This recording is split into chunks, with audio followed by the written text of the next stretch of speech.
Hi guys, कैसे हो आप सब। आज का वीडियो होने वाला है बहुत ही खास, क्योंकि मैं आपको बताऊंगी कि मेरा डेली रूटीन क्या है। मैं सुबह उठने से लेके शाम तक सोने से पहले क्या क्या करती हूँ। तो गाइस, और मैं आपको बताऊंगी कि आपको अपनी कंसिस्टेंसी कैसे मेंटेन करनी है, जिससे कि आप अपनी प्रिपरेशन को एक हाई स्कोर दे सको, एक जो आपका सपना है वो सच कर सको। गाइस, फर्स्ट ऑफ ऑल, हर किसी को पढ़ने में मज़ा नहीं आता। हर यार किसी को नहीं आता, मुझे खुद नहीं आता यार। देखो, झूठ तो कोई नहीं, मैं तो नहीं बोलना चाहती भाई, नहीं आता। लेकिन यार देखो, अब हम सोच रहे हैं कि मेरा सिलेक्शन होगा नीट 2026 में, तो आप एक गोल सेट कर चुके कि हाँ मुझे ये चीज़ चाहिए।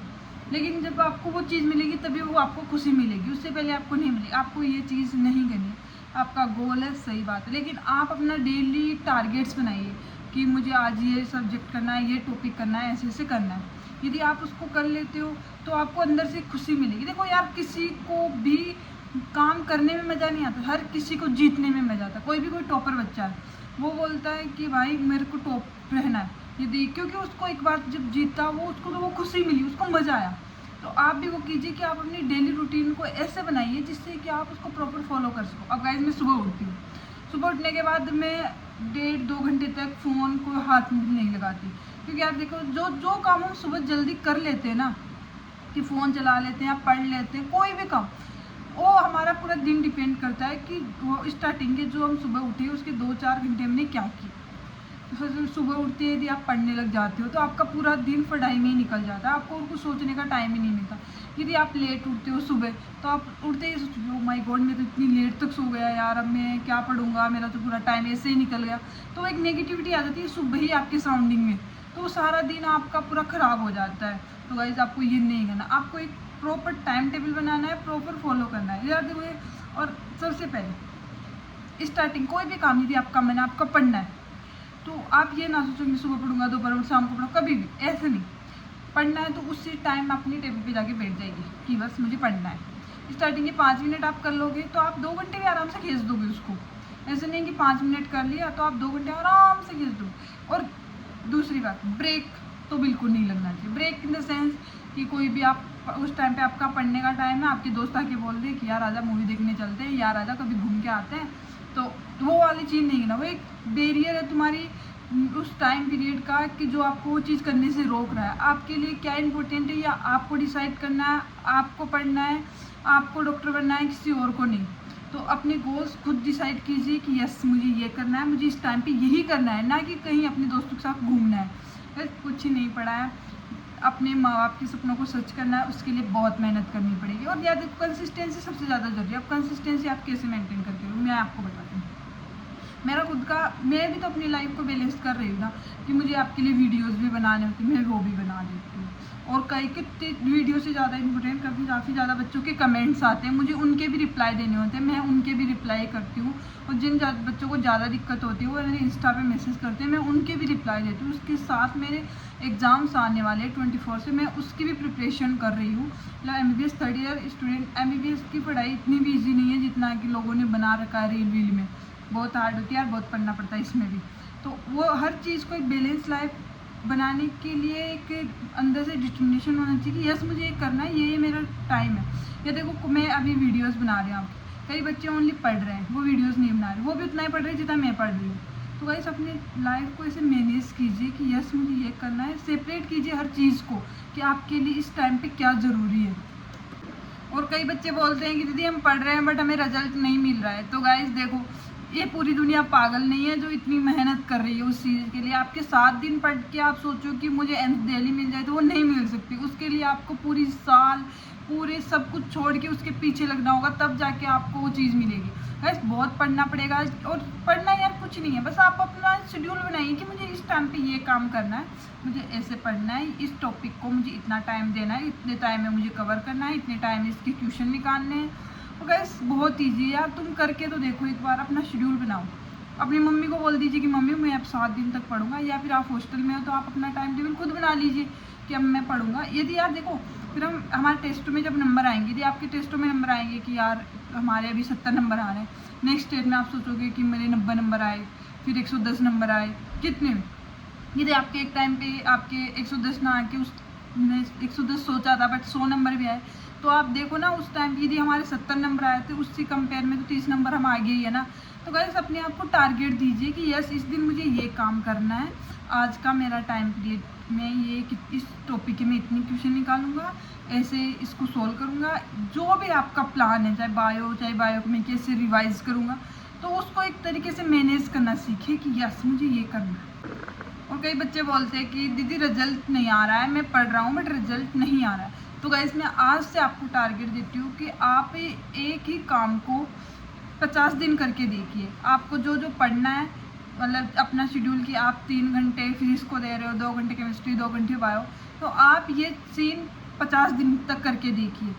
इतने क्वेश्चन रोज़ निकालने हैं आपको, वो रोज़ निकालिए, फिर देखते हैं कि आपका रिजल्ट कैसे नहीं आता। 100% रिजल्ट आता है। वो हम सोचे कि हम 7 दिन पढ़े और उसके बाद ही हमारा रिजल्ट आ जाए, तो वो नहीं हो सकता।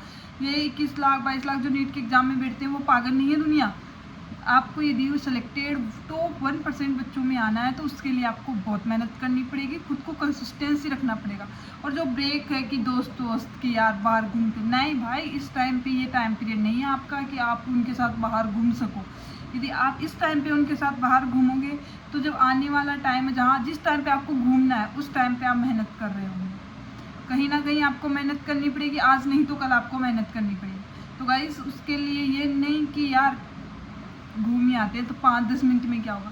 आज आपके लिए वो 5-10 मिनट होंगे, लेकिन आने वाले उस 5-10 मिनट के लिए आपको 4-4 5-5 घंटे मेहनत करनी पड़ेगी। तो इससे अच्छा है कि आज ही उस 4-5 मिनट को आप बचा के रखिए, उस टाइम पीरियड में क्वेश्चन निकालिए, सोल्व कीजिए, जो भी आपको पढ़ना है वो पढ़िए।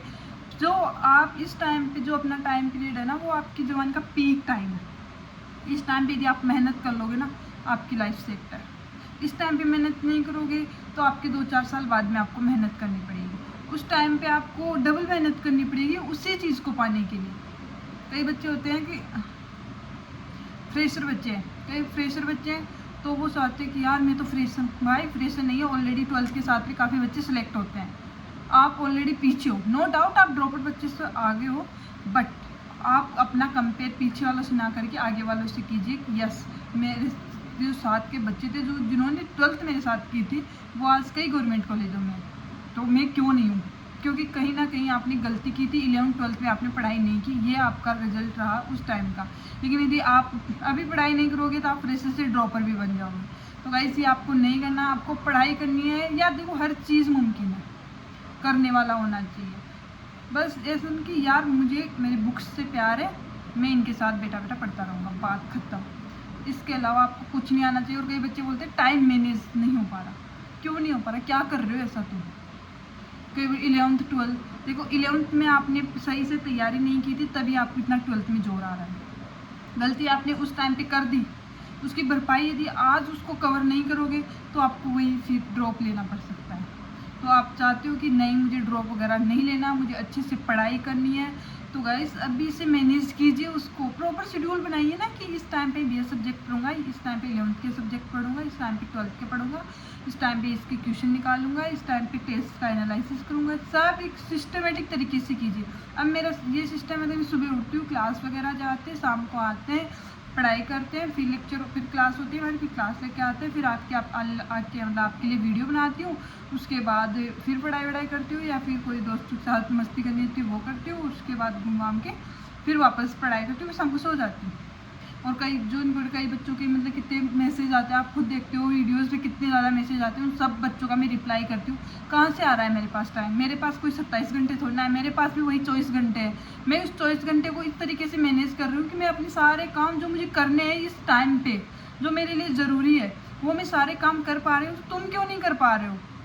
देखो खुद को एक सोचो कि हाँ ये मैं कर रहा हूँ, बहुत ईजी है। पहले तो चीज़ों को ईजी लेना सीखो कि बहुत ईजी है, इससे ज़्यादा हाइपर या टेंशन लेने की ज़रूरत नहीं है कि यार इतना ज़्यादा टाइम भी नहीं बचा है नीट के एग्ज़ाम में, मुझे को तो बहुत पढ़ना है। नहीं, बिल्कुल चिल कि यार ईजी ये कर लूँगा, तो धीरे धीरे आपको ईजी लगने लगेगा। और ईजी ऐसे नहीं लगेगा, कहने से लगेगा। उसके लिए आपको मेहनत भी करनी पड़ेगी, उसके साथ उतनी ही आपको मेहनत करनी पड़ेगी जितनी कि वो चीज़ डिज़र्व करती है, आप यदि उसको पाओगे तो। गाइस बहुत मेहनत कीजिए, और कोई भी दिक्कत हो आप मेरे को कमेंट कीजिए और मुझे बताइए कि दीदी मुझे ये दिक्कत है, मैं क्या करूँ। और पढ़ना ही एकमात्र आपके पास ऑप्शन है, उसके अलावा कुछ नहीं है। सारे सब्जेक्ट कैसे पढ़ने हैं मैंने आपको बता दिया। कोई तैयारी कर रहा है, कोई दूसरी फील्ड का है, तो गाइस देखो पढ़ना तो हर जगह पड़ेगा। हर जगह कहीं ना कहीं बच्चा अपना 100% दे रहा है, आप यहाँ नहीं दोगे कहीं और देना पड़ेगा। क्यों ना, तो जहाँ बेटर है कि इस टाइम पे आप दे लो, आपके लिए बेस्ट है, तो आप उसी टाइम पे दीजिए ना। तो ताकि लाइफ में आप आज के 2-4 साल बाद में आप सोचो कि यार उस टाइम पे मैंने बहुत मेहनत की थी, इतनी मेहनत मैं अब नहीं कर सकता। वो वाला सीन होना चाहिए ना, इतनी ज़्यादा मेहनत करो। और कोई भी दिक्कत हो तो मेरे को कमेंट कीजिए।